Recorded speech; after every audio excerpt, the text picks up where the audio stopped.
यांच्या प्रार्थनास्थळावर बॉम्ब ठेवल्याचा ईमेल अफवा असल्याचं पोलीस तपासात निष्पन्न.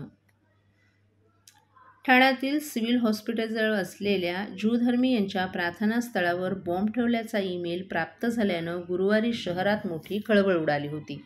पोलीस तपासातून हा मेल युरोपमधून आल्याचं समोर आले.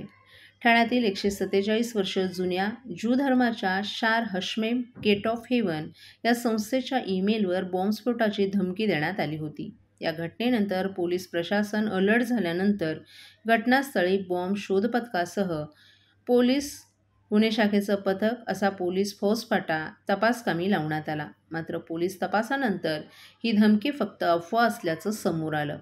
दरम्यान नौपाडा पोलीस क्राईम युनिट आणि सायबर सेलचं पोलीस पथक या घटनेचा तपास करत असून पोलीस तपासातून हा मेल युरोपमधून आल्याचं स्पष्ट झाले. ज्या मेल ID वरून हा धमकीचा ईमेल पाठवण्यात आला होता त्या ईमेलचा IP ॲड्रेस युरोपमधील आहे असं सायबर सेलच्या तपासातून समोर आले. ठाणे पोलिसांच्या सायबर सेलनं आता ईमेलच्या डिमोनला पत्र लिहून पिन पॉईंट लोकेशन आणि त्या IP ॲड्रेसची संपूर्ण माहिती मागवली आहे. त्यानुसार पुढील तपास केला जाणार असल्याची माहिती पोलीस सूत्रांनी दिली आहे. ठाणेकर मालमत्ता करदात्यांसाठी करातील व्याज माफी अभय योजना 31 डिसेंबर 2023 पर्यंत मालमत्ता करावरील 100% व्याज माफ. तसेच 1 जानेवारी ते 15 जानेवारी 2024 या कालावधीमध्ये मालमत्ता करावरील 75% व्याज माफ. त्याचप्रमाणे 16 जानेवारी ते 31 जानेवारी 2024 या कालावधीमध्ये मालमत्ता करावरील 50% व्याज माफ. तरी सदर व्याज माफीच्या अभय योजनेचा ठाणेकर करदात्यांनी लाभ घ्यावा. महानगरपालिकेच्या कोणत्याही संकलन केंद्रावर कर भरण्याची सोय आहे. ATM, डेबिट, क्रेडिट कार्डद्वारे कर भरण्याची सुविधा उपलब्ध करून देण्यात आली आहे. सोमवार ते शनिवार या दरम्यान सकाळी 10:30 ते सायंकाळी 5 वाजेपर्यंत संकलन केंद्राची वेळ असून करदात्यांच्या सोयीसाठी रविवारी संकलन केंद्र सकाळी 10:30 ते दुपारी 1:30 वाजेपर्यंत सुरू ठेवण्यात येत आहेत. यासोबतच ठाणे महानगरपालिकेच्या propertytax.thanecity.gov.in या संकेतस्थळावर ऑनलाईन पद्धतीने मालमत्ता कर भरण्याची सुविधा उपलब्ध करून देण्यात आली आहे. तसेच गुगल पे, फोन पे, पेटीएम आणि भीम ॲपद्वारे आपला कर सुलभतेने जमा करू शकता. ठाणे महापालिका क्षेत्रातील सर्व करदात्यांना विनंती आहे की आपण या व्याज माफी अभय योजनेचा जरूर लाभ घ्या आणि आपला मालमत्ता कर लवकरात लवकर महापालिकेमध्ये जमा करून महापालिकेस सहकार्य करा. धन्यवाद.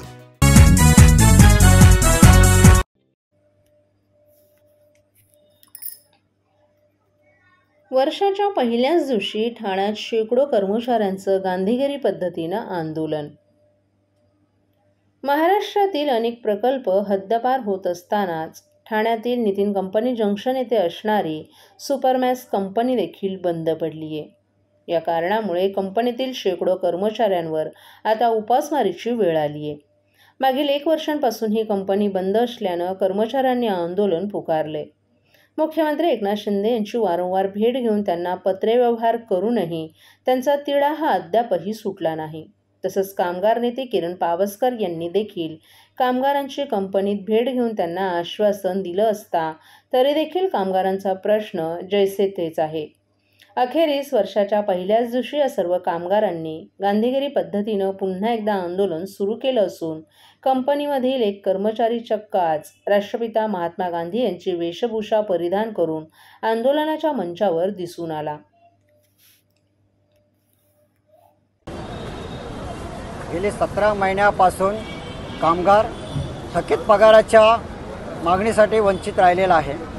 गेली अनेक महिन्यांपासून आम्ही प्रत्येकाची पायरी झिजवलेली आहे. प्रत्येक मंत्री आपला मुख्यमंत्री साहेबांपासून ते संपूर्ण मंत्रालयापासून ते अधिकारीपासून ते पोलीस स्टेशनपासून ते संपूर्ण प्रशासन वर्ग आम्ही सगळं पिंजून काढलेलं आहे.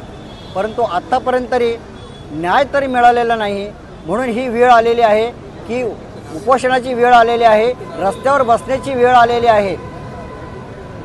साधारण आता हात तिला सुटला नाही तर पुढची संविधानिक भूमिका कशा प्रकारची असणार आहे? हा जर तिढा आजच्या भूमिकेत जर सुटला नाही तर आमरण उपोषणाची भूमिका आम्ही घेणार आहे. साधारण किती कर्मचारी बांधव जे आहेत ते या आंदोलनामध्ये या आमरण उपोषणामध्ये सहभागी झाले? आमचे 1200 कामगार परवडणार आणि इतर कामगार 2,000 ते 2,500 कामगार आमचे आहेत आणि त्यांच्या पाठीमागे त्यांचा परिवार.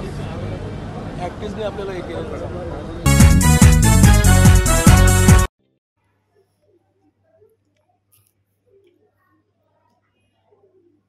आधी कामगारांची थकबाकी मगच क्लस्टरचं काम, आमदार संजय केळकर यांचा इशारा. गोरगरीब रहिवाशांना घरकुल देणाऱ्या मुख्यमंत्र्यांच्या महत्त्वाकांक्षी प्रकल्प असलेल्या क्लस्टर योजनेत कामगारांवर अन्याय झाल्याचं धक्कादायक वास्तव समोर आले. क्लस्टरचं भूमिपूजन झालेल्या वागळे एस्टेट येथील महाराष्ट्र औद्योगिक विकास महामंडळाच्या भूखंड क्रमांक F2 या जमिनीवरील इंडियन रबर कंपनीच्या 450 कामगारांची कोट्यावधीची थकबाकी अद्याप मिळाली नाही. तेव्हा हतबल झालेल्या कामगारांनी रविवारी शासकीय विश्रामगृहात आमदार संजय केळकर यांची भेट घेऊन त्यांना निवेदन दिलं. यावेळी आधी कामगारांची थकबाकी द्या, नंतरच क्लस्टरचं काम करा असा इशारा आमदार केळकर यांनी दिला असून मुख्यमंत्री सकारात्मक असल्याचंही त्यांनी स्पष्ट केलंय.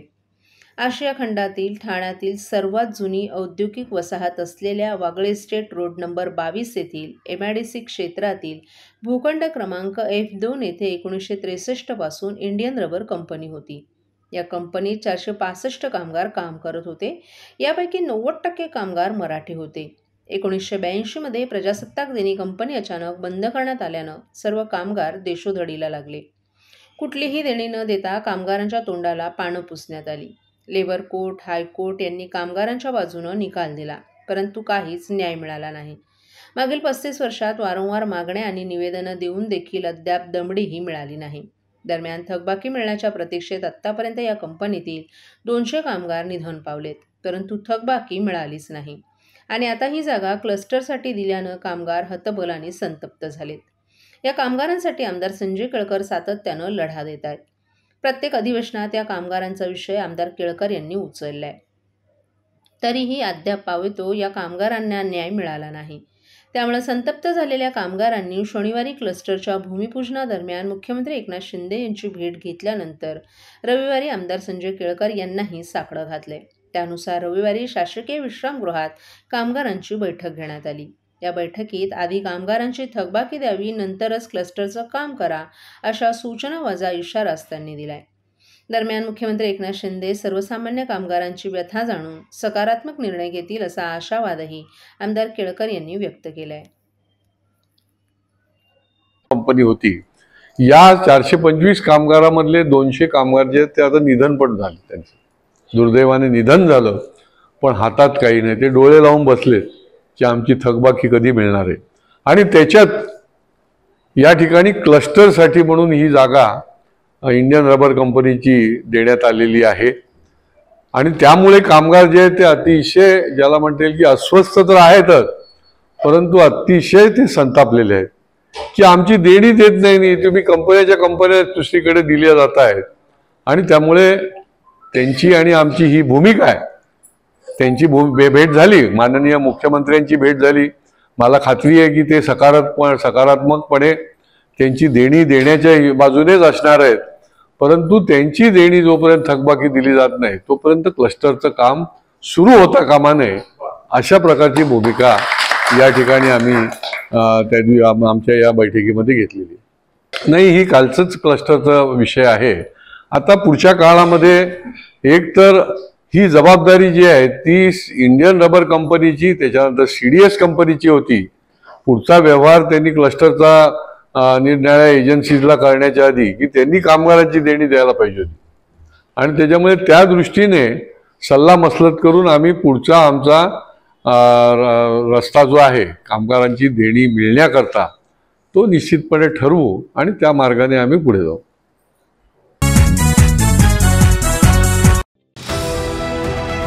TJSB सौर शक्ती कर्ज, गो ग्रीन, करा वीज बिलावर बचत. आकर्षक व्याजदर, 84 महिने परतफेड कालावधी, 80% लोन, व्यावसायिक आणि उद्योजकांकरता सुद्धा. अधिक माहितीसाठी तुमच्या जवळच्या शाखेला भेट द्या किंवा संपर्क साधा. 1800-223-466 आणि 1800-266-3466.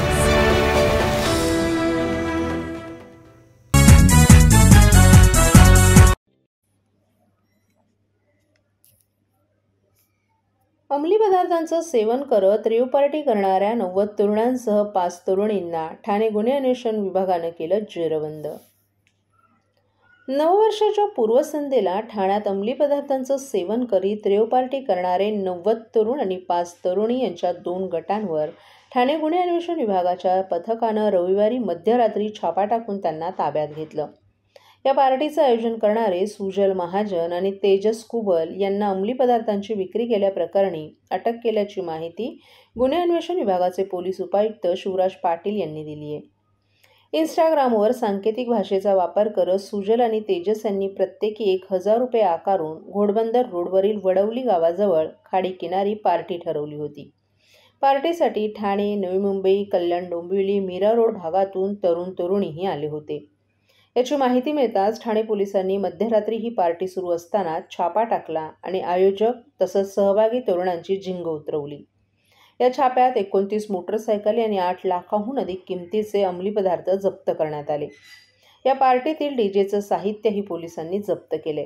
एका ठिकाणी 50 तर दुसऱ्या ठिकाणी 40 अशा 2 गटात हे नशेबाज पोलिसांना आढळून आले. यातील अनेक तरुण हे नशेमध्ये मद्यधुंद अवस्थेत डीजेच्या गाण्यावर थिरकत होते. पार्टीचं आयोजन करणाऱ्या दुगलीकडून 8,03,560 रुपयांचे अंमली पदार्थही हस्तगत करण्यात आल्याची माहिती पोलीस उपायुक्त शिवराज पाटील यांनी दिली आहे.